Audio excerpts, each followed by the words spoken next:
We are going to a lot of meetings these days. Nothing controversial there, but what exactly is a meeting? The dictionary will tell you that the word meeting is defined as an assembly of people, especially the members of a society or committee, for discussion or entertainment. We've all been to these aimless meetings that create frustration and resentment, the exact opposite of how we want our employees to feel, right? Because listen, here's the thing. Assembling is for IKEA furniture, and mere assembling will not a good meeting make, especially these days. Since the pandemic, the number of meetings are way up. According to data from Microsoft, time spent in Microsoft Teams meetings has gone up by more than 250% since March of 2020. And according to the National Bureau of Economic Research, the number of meetings employees attend has increased by 13%. So if you are going to have a meeting, the first thing you want to do is make sure it has a purpose. So let's dive in. Creating a super specific purpose may seem counterintuitive and exclusive. You might think, don't we want our meetings to be inclusive and open to all? It's actually the opposite. In Priya Parker's best-selling book, The Art of Gathering, Priya writes, the more focused and particular a gathering is, the more narrowly it frames itself, the more passion it arouses. Meetings with a clear purpose have another benefit. They will hopefully limit attendance to those who actually have something to add to the very specific topic, thereby reducing the number of meetings for all. And that is a win-win. Here are a few examples. At Intel, every meeting must have a clear purpose. Number 1, to inform attendees about topic A. Number 2, to discuss topic B. And number 3, to decide on topic C. At American Express, Vice President Christopher Frank's meetings, he asks, what is the issue we're trying to solve? And he has attendees answer that question in 5 words or less. He says, if you get inconsistent answers or long replies, there is a lack of clarity on why you are meeting. By clearly articulating the issue, you will get a good idea of the information you need, the people you should talk to, and will ensure everyone is working towards the same goal. So here's the bottom line. We are all attending way too many meetings. So before you say yes to yet another meeting invitation or add a new meeting for your team, ask yourself, what's the purpose? Here's something for you to try. It's what I call a purpose audit. Write down all of the regular meetings you and your team attend. Across from each meeting, write down its purpose. If you can't articulate a purpose, or if the purpose is no longer valid, take it off your schedule. Many leaders have shared with me that this audit allowed them to reduce their meetings by up to 20%. So give it a shot. Time is a terrible thing to waste, especially these days. Randy Zuckerberg, CEO of Zuckerberg Media and author of Complicated and Pick 3 explains, your presence is no longer a sign that you're paying attention. This has never been more true.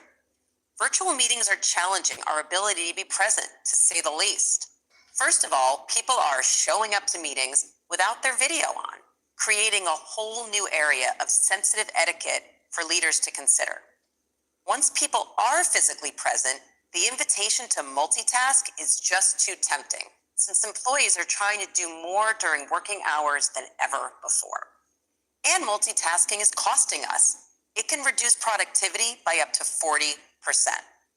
So the first step to establishing true presence in your meetings is recognizing how important it is. But that doesn't mean we have to be on video all the time. Video fatigue is real. A leader from furniture design company Herman Miller shared with me how she handles this challenge. She leads a global team, so its time zones are tricky. She tells her team for their weekly team meeting on Tuesdays at 11, everyone needs to have their cameras on. She emphasizes the why behind the request.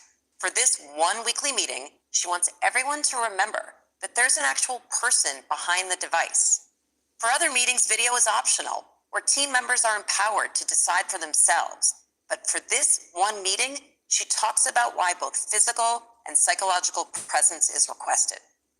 Here are a few other examples of companies that set the tone and grab people's attention right from the beginning.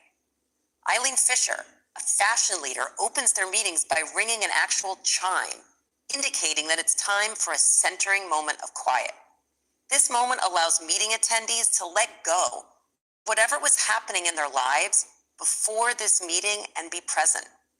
Microsoft CEO Satya Nadella opens his senior leadership meetings with what he calls researcher of the amazing. One executive shares a story about how some type of Microsoft technology is being used to make a difference in the world. Grabbing attention through storytelling is a great way to engage people and keep them engaged. Human leaders always work hard to ensure that meeting attendees are present in both mind and body, whether that meeting is in person or virtual. So think back to your last meeting or two. Were attendees focused and engaged, or were people mindlessly scrolling and spacing out? If it's the latter, identify some strategies to pull people in and set the tone from the get-go. Ringing a chime may not be your thing, and that's fine. Think about the culture of your company and what grabs your employees' attention. Keep it simple and personal, but always keep it human.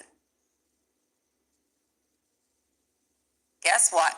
A recent survey found that most people would rather go to the dentist than attend a bad meeting. They'd also rather talk politics at a family dinner. And who do they blame for having too many of these horrible meetings on their calendar? You.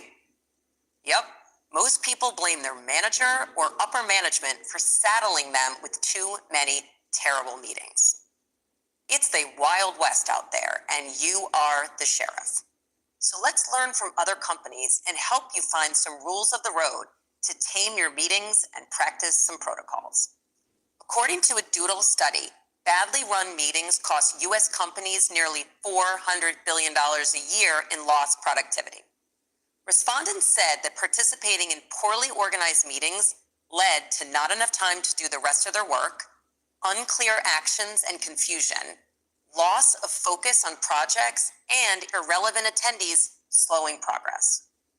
In response to the challenges of attending so many meetings, and with the increase of working from home, the CEO of IBM created a pledge.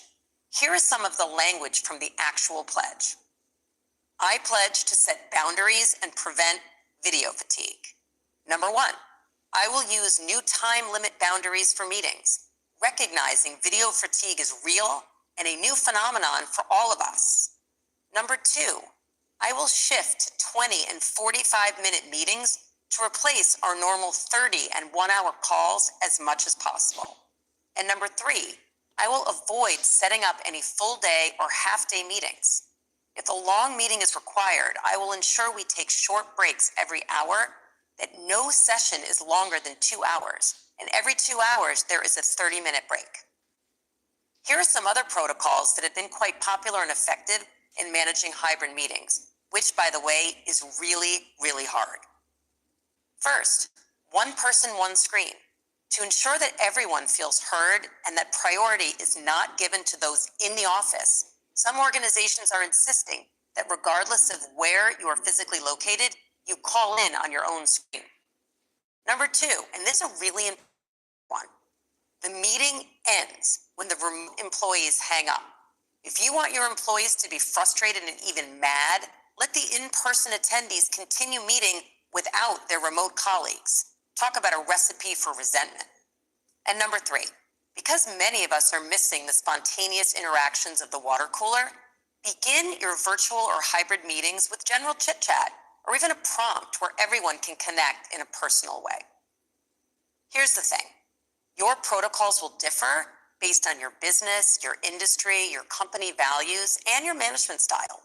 The important thing is to have them, because left to our own devices, excuse the cheesy pun, we will likely multitask our way through all of our meetings.